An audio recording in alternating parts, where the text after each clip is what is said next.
Hello, everybody. I'm George from Ireland. Welcome back to my channel. Here I'm talking about the Budapest Memorandum. Appositely enough, completely coincidentally, I've got Carl Gustav Emil Mannerheim on my T-shirt. Okay, sort of someone who led Finland's fight for freedom against Stalinist aggression. So a symbol for our times ever. He was one, and I know he made a rather unfortunate alliance in the exigent situation of 1941. But that aside. So the Budapest Memorandum, not surprising, was signed, yes, as the name suggests, at the bottom. Okay. Now, in the capital of Hungary, the 5th of December, 1994. Now, Bill Clinton, evil bastard, murderer of the Palestinians he was, but he was right on some things.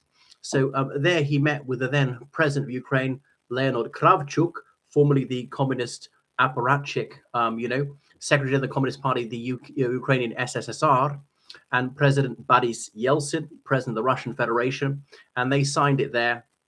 And the other contracting parties to it were the United Kingdom, Kazakhstan, and indeed Belarus. Okay, so it was about giving up these nuclear weapons, because when the Soviet Union ended, the Soviet nuclear arsenal was in Ukraine, Kazakhstan, and Russia, and Ukraine had it was the second biggest nuclear arsenal in the world. So I'm not sure about Belarus as well, but the Russian states send their nukes there these days.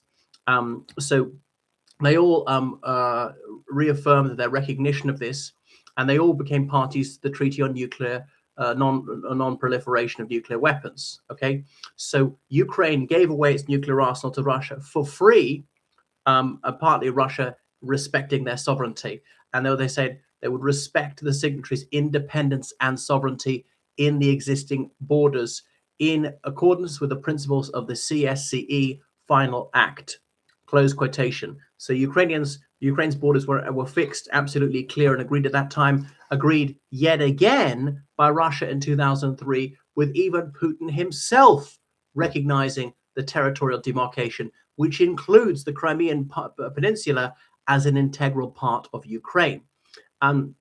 This is a second article of the Budapest Memorandum.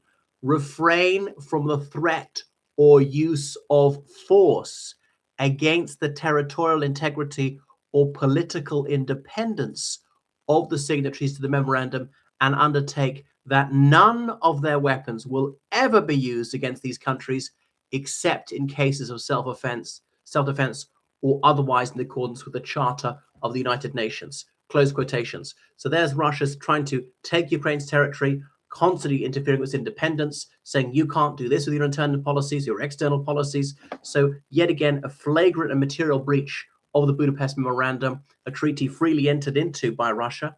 And Russia hasn't even withdrawn it to it. Under lex genitum, yes, a nation state is entitled to withdraw from a treaty, and they haven't done it. Then they might have some sort of arguable case, and their illegal and unprovoked aggression against Ukraine is not in accordance with the principles of the Charter of the United Nations. They didn't put it to the United Nations, didn't even attempt that. No Security Council resolution in their favor, no even General Assembly resolution in their favor. Okay, so there they are trying to change borders by force, which is a blatant breach of the United Nations Charter. And so we go on. Refrain from economic coercion designed to subordinate their own interest, the exercise by Ukraine, the Republic of Belarus, and Kazakhstan, the rights inherent in its sovereignty, and thus to secure the advantages of any kind. Close quotation. Because, of course, Russia's very often done this, trying to cut off oil and gas and so on, cyber attacks, because they were so economically interlinked to Ukraine, to try and promote politicians who were Moscow stooges and to oust those who were not. The attempted murder of President Viktor Yushchenko way back in 2004, the murder of other people in Ukraine and so forth, rigging elections, pumping out disinformation. Seek immediate Security Council action to provide assistance to the signatory if they should become a victim of the act of aggression or an object of a threat of aggression which nuclear weapons are used. Now, okay, Ukraine's gone to the United Nations numerous times, but so far nuclear weapons haven't been used. The only one who's mentioning using nuclear weapons is Russia. Okay, Putin and his acolytes repeatedly publicly brought up the threat of nuclear weapons, false accused Ukraine of attempting to develop nuclear weapons, But where and when and how and what's their evidence? Absolutely none whatsoever. And I thought the Ruskies might detonate a small nuclear device in Ukraine and blame it on the Ukrainians and say it was them, something like that. But they like to do these false flag operations, you know, like shelling a Soviet town near the border with Finland to start that war in 1939. Something the Soviet government subsequently admitted and so forth. And so we go on. Okay.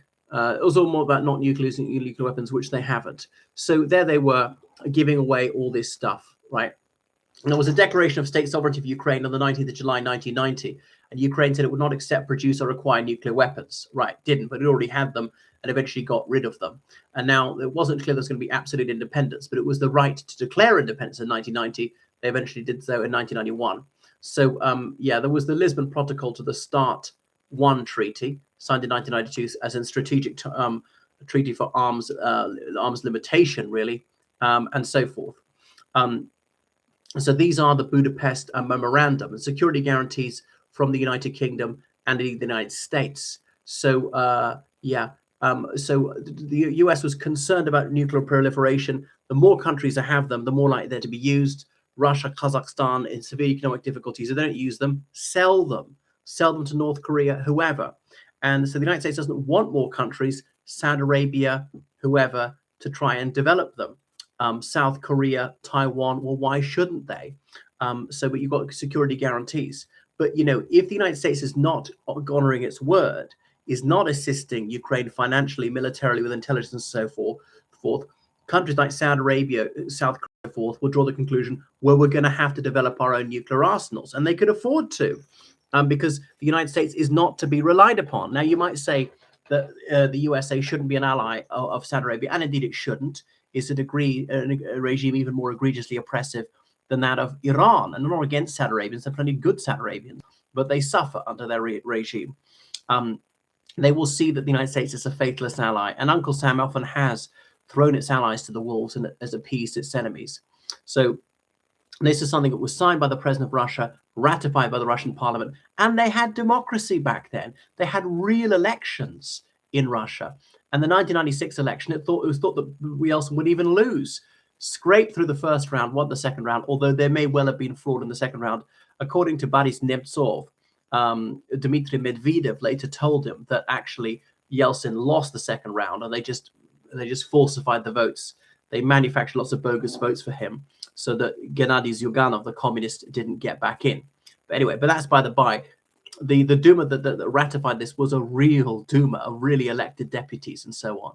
So that's what the Budapest Memorandum is and why it's so important, and how utterly treacherous and deceitful the Russian regime is, how despicable Putin is. So he's not to be trusted.